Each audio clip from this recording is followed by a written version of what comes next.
The Assassin.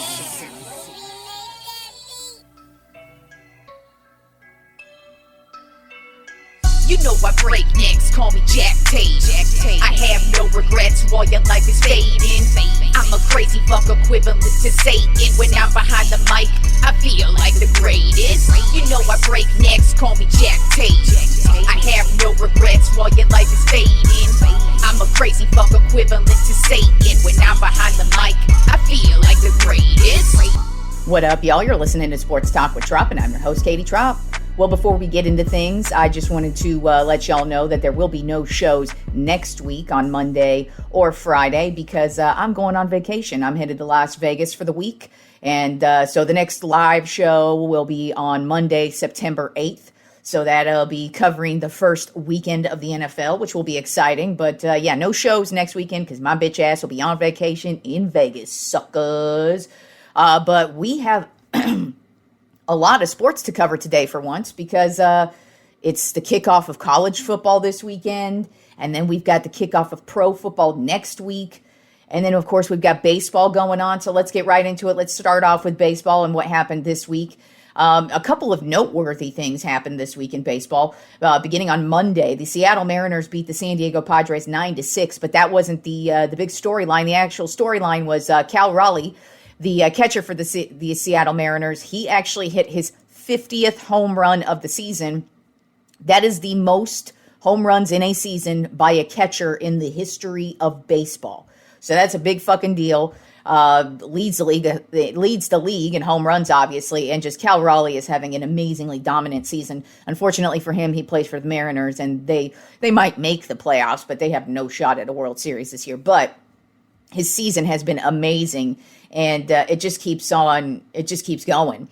And then speaking of another guy having an amazing season is Kyle Schwarber, and last night he hit 4 home runs for the Philadelphia Phillies in a 19-4 win over the Atlanta Braves. Schwarber went 4 for 6, 4 home runs, and 9 RBI in the game. So big win for the Phillies. I mean, you know, the Phillies, it kind of felt like they might be out of it with the injury to Zach Wheeler, but they pretty much have not let that go, and they're getting hotter and hotter, and this is the time of year that you want to get hot. And speaking of the time of year to be getting hot, since we are closing in about a month out from the playoffs, let's go ahead and just recap where all the division leaders are at in the wild card spots. Right now in the American League East, the Toronto Blue Jays hold a 3.5 game lead over the Boston Red Sox. In the American League Central, the Detroit Tigers hold an 8.5 game lead over the Kansas City Royals. And in the American League West, the Houston Astros hold a 2-game lead over the Seattle Mariners. And then the wild card spots right now are held by the Boston Red Sox, the New York Yankees, and the Seattle Mariners, with the Kansas City Royals, Texas Rangers, and Cleveland Guardians on the outskirts of that. Then in the National League Central, right now, the Milwaukee Brewers lead the Chicago Cubs by 6.5 games. Then in the National League East, the Phillies lead the New York Mets by 5 games. And then in the National League West, the Dodgers lead the Padres by 2 games. So that's how the divisions are held. And then the National League wildcard spots right now, top 3 spots, Chicago Cubs, San Diego Padres, and the New York Mets with the Cindiana. What the fuck was that? Cincinnati Reds, San Francisco Giants, and Arizona Diamondbacks on the outskirts of those wildcard spots. So that's how we're looking right now, headed into the last month of baseball. Going to be interesting, but I just kind of feel like the division leaders, I feel like they pretty much are what they are. I don't really, Toronto's pretty much held it down. I kind of feel like that's the only division that could potentially really change, but I feel like the AL Central is absolutely locked down by the Tigers. American League West, while the Astros don't have a huge lead on the Mariners, I don't really see them losing grip. The Brewers have kind of cooled off a bit since their big win streak there, but still they've got a pretty solid lead over the Cubs. Phillies, I don't really see losing their grip. And then in the National League West, even though the Padres have been lurking, I still kind of feel like the Dodgers are going to easily win this division, but we'll see what happens. And that's the week of baseball. Now moving on to college football. We've already had a couple of games begin. Had an upset last night with Boise State getting their asses beat. Not a lot of noteworthy games this weekend, only really 2 major games going on, because usually week 1 is just kind of a crapshoot. It's usually really good team versus a really shitty team.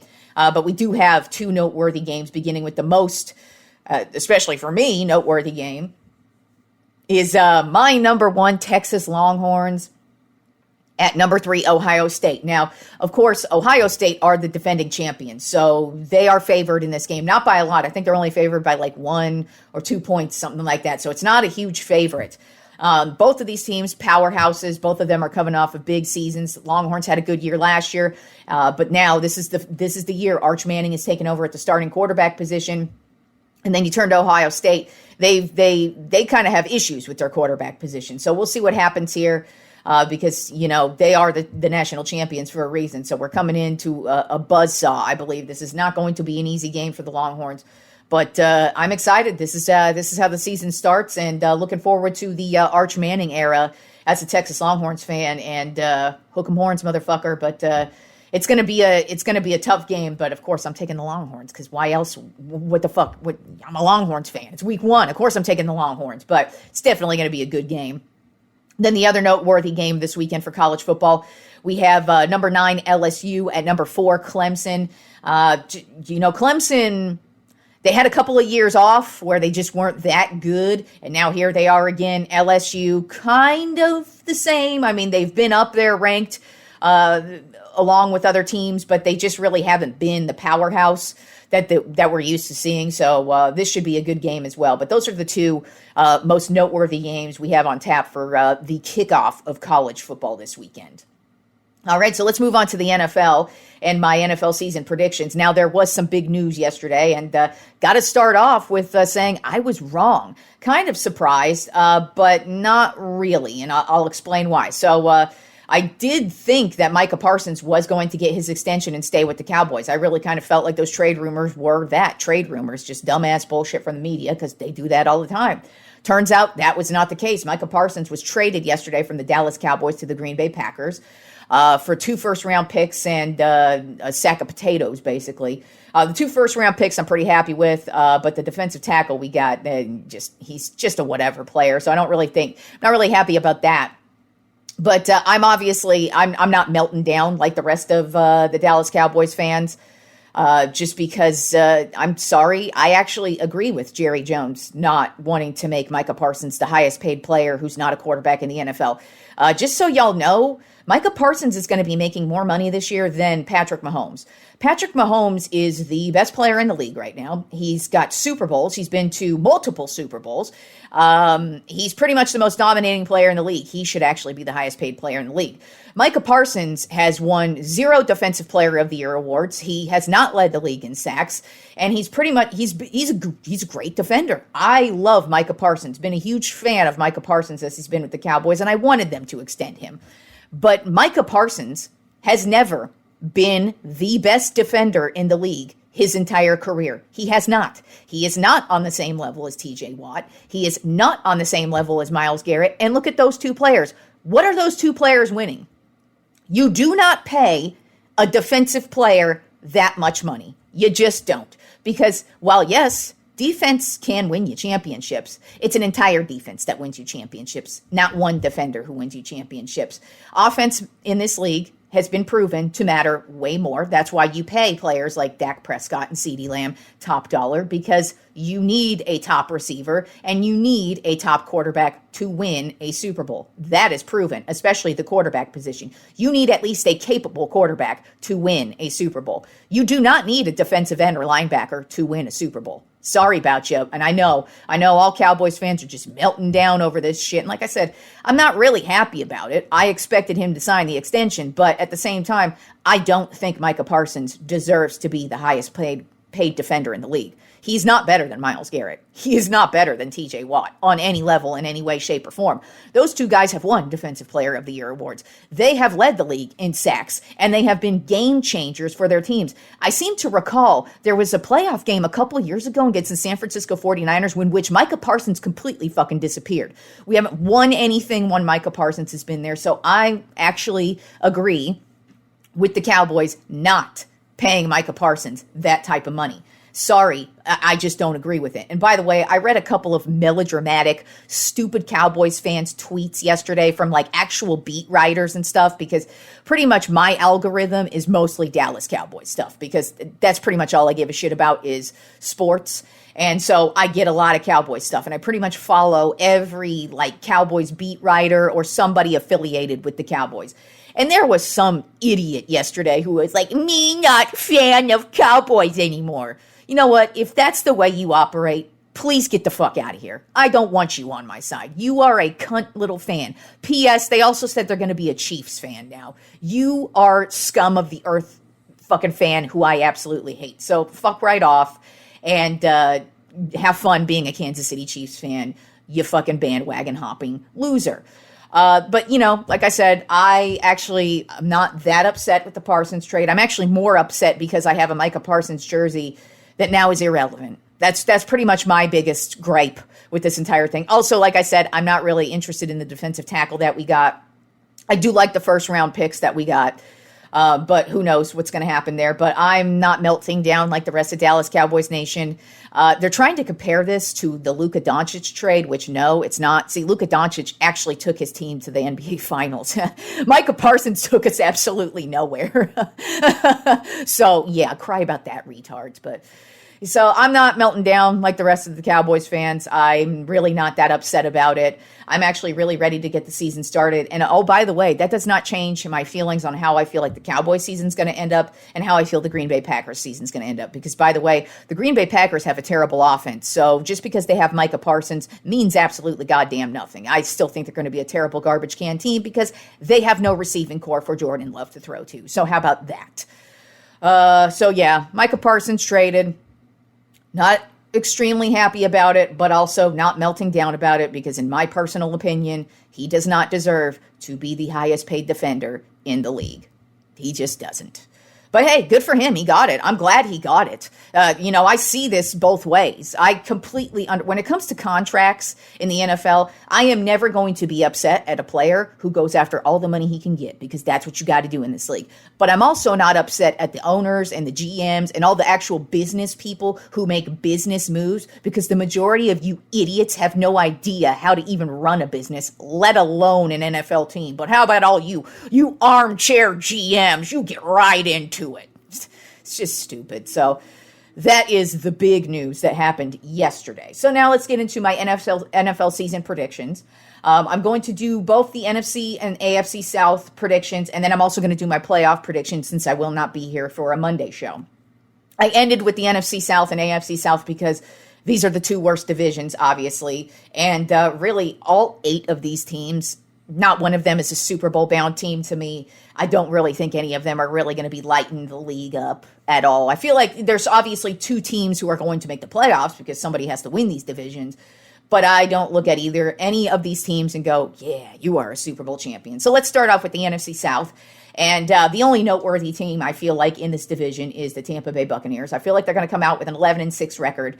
One problem they're going to have is Chris Godwin. He suffered an injury towards the end of last season, and that's going to roll over into this season. There's actually no timetable for him to return, so he's definitely going to be missing some time, but luckily for them, they still have Mike Evans. They do have a pretty solid defense outside of the secondary, so that's going to be the big issue. I feel like their secondary, we'll see what happens there. I feel like the Bucs are just going to be that team where they get some good wins because they're in a terrible division, but when they go up against decent teams, they're going to struggle with I feel like especially in the secondary. The team I have finishing in second place in the NFC South, I have the Carolina Panthers. I have them coming in at 9-8. I just think this is a very young and hungry team. They still have a ways to go. Obviously, the last couple of seasons have been complete rebuilding mode. This year, I think we're going to see some progress with them. I really, they've got a lot of no names on this team, but I feel like a lot of these no names are going to become household names at some point, and I think they're going to start making names for themselves this year. I kind of feel like the Carolina Panthers, they're going to be that underachieving team that's able to take out a bunch. They might get a couple of real close wins, but they also might get a couple of real close losses. I just think they're going they're going to give it their all, but they're going to kind of fall short in certain areas. But I feel like this is going to definitely be a young and hungry team and a much better team to watch than they've been over the past couple of seasons. Then finishing in third place in the NFC South, I have the Atlanta Falcons coming in at 6-11. Michael Penix Jr., he's going to be starting the season as the starting quarterback this year, but I don't think that's going to matter because he pretty much has no weapons on offense other than Bijan Robinson. And, who knows? Is he going to get injured? Is he going to last the entire season? What's going to go on here? I mean, I just kind of feel like it's going to be a crapshoot of a season for the Falcons. They have a terrible defense as well, so I just kind of feel like it's going to be one of those typical Atlanta Falcons seasons. And then coming in fourth place in the NFC South, I feel like this team's going to be one of the worst teams in the league, and that is the New Orleans Saints. I have them coming in at 2-15. They have no quarterback. Their quarterbacks are Spencer Rattler and rookie Tyler Show. And right now, Rattler is going to start the season as the starting quarterback, but don't be surprised if we just see a total season of rotating quarterback. Also, there is no talent on this team beyond Alvin Kamara at the running back position. Everybody else is pretty much garbage. This defense is terrible. This offense is terrible. And I'm expecting the New Orleans Saints to potentially have the number 1 overall pick in the draft next year. Moving on to the AFC South and how I think this division is going to shape up. The only worthwhile team I have in this division finishing in first place is the Houston Texans. I have them coming in at 11-6. They do have a very weak running back position. I kind of feel like it's going to be a running back by committee this year for them. And I feel like that's going to be a weakness for them. But other than that, I feel like, they've got C.J. Stroud. I feel like he's going to keep on moving in the positive direction as he has. They've got a pretty tight receiving core, and they will have a couple of guys coming back off of injury once we get towards the halfway point of the season. And then defensively, I feel like they are going to be a top dog defense. That's for damn sure. But it's just the Texans. I don't look at them as a dominating team. I feel like they're going to make the playoffs, obviously, but I don't look at them and go, yeah, this is a Super Bowl bound team. Then finishing in second place in the AFC South, I have the Jacksonville Jaguars coming in at 8-9. They did draft Travis Hunter. I think he's going to be a nice explosive offensive weapon for them. But that's about, I feel like, all they have going for them. They don't really have anything else going for them, and they're the Jacksonville Jaguars. So what's there to look forward to other than you got Travis Hunter? Then at number 3 in the AFC South, I have the Indianapolis Colts. Finishing 7-10. I just don't think this is a good team at all. They're starting the season off with Daniel Jones at quarterback, which is not a good thing. So not a lot of talent on this team other than Jonathan Taylor at the running back position. Not a lot going on defensively. And just overall, not a lot going on with the Indianapolis Colts this year. But finishing in last place in the AFC South, another team that I expect to be one of the worst teams in the league is the Tennessee Titans. I've got them coming in at 1-16, so I actually have them as the worst team in the league, just because they have no talent. You look at this roster and you're like, who's that? What are you? Where the fuck did you come from? Who is you? What is this? This is just a terrible roster. So have fun, Tennessee Titans fans. It's going to be another season where you could potentially have the number 1 overall pick next year. So here's how I believe the NFL postseason is going to turn out. So my seeding in the NFC 1 through 7, I've got the Detroit Lions as the number 1 overall seed. At number 2, I have my Dallas Cowboys coming in. Number 3, I have the Los Angeles Rams. Number 4, the Tampa Bay Buccaneers. Number 5, the Chicago Bears. Number 6, the Washington Commanders. And number 7, the Arizona Cardinals. Then in the AFC, I have the number 1 overall seed as the Buffalo Bills. Number 2, the Baltimore Ravens. Number 3, the Houston Texans. Number 4, the Kansas City Chiefs. Number 5, the Los Angeles Chargers. Number 6, the Pittsburgh Steelers. And number 7, the Denver Broncos. So my NFC wildcard matchups are the Arizona Cardinals versus the Dallas Cowboys. I have the Cowboys winning that matchup. Then the Washington Commanders versus the Los Angeles Rams. I have Washington winning that matchup. And then the Chicago Bears versus the Tampa Bay Buccaneers. I have Tampa winning that matchup.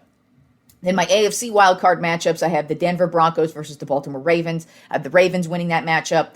Pittsburgh Steelers versus the Houston Texans. I have Pittsburgh winning that matchup. And then the Los Angeles Chargers versus the Kansas City Chiefs. I have the Chargers winning that matchup.